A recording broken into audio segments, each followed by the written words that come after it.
Notre reporter activiste avait suivi plusieurs mouvements altermondialistes dans une action de fauchage de chaises à la BNP. En tout, 196 chaises avaient été réquisitionnées un peu partout en France afin donc de dénoncer l'évasion fiscale des grandes banques et l'inertie des États face à ça.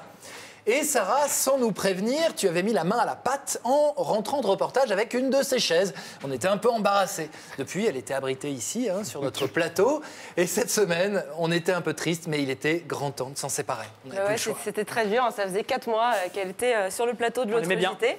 Alors lundi, je me suis levée un peu plus tôt que mes petits camarades et je suis venue ici la chercher afin qu'elle rejoigne ses 195 autres copines en RER. Voilà.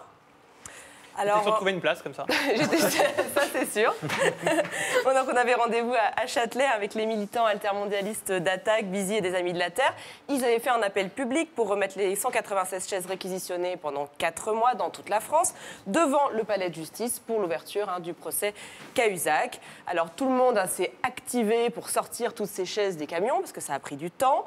Ça a fait les bras, croyez-moi. Et pour moi, c'était bien trop sportif pour un lundi matin. T'as attrapé froid, là. En plus, c'est là que t'as chopé ton... On dirait pas, mais c'est lourd le poids de l'évasion fiscale. Hyper lourd. Alors, le mot d'ordre de cette opération, c'était « Juger un homme ne suffit pas, c'est le procès de l'évasion fiscale qu'il faut faire ». D'ailleurs, les chiffres sont vertigineux, comme nous l'a rappelé John Palais, le porte-parole de Bizy. Au niveau français, l'évasion fiscale, c'est un manque à gagner de 60 à 80 milliards d'euros par an. Au niveau de l'Union européenne, c'est 1000 milliards d'euros par an. Et on estime qu'au niveau mondial, il y a 20 000 milliards de dollars abrités dans les paradis fiscaux.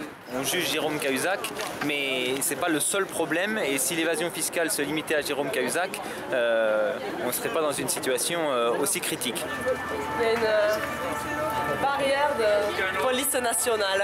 Il y avait un comité d'accueil, ça. On a à peine eu le temps de faire quelques mètres, qu'on a été bloqué sur le pont, encerclé par une douzaine de cars de CRS. Alors lui, c'était l'attraction du rassemblement, un notable bedonnant qui prend un petit bain de soleil tranquille. Mais en tant que millionnaire, vous n'avez pas de la peine aujourd'hui pour Cahuzac ? Ah non, ça, alors ça c'est la sélection naturelle chez les banquiers. On gagne ou on perd, c'est la concurrence.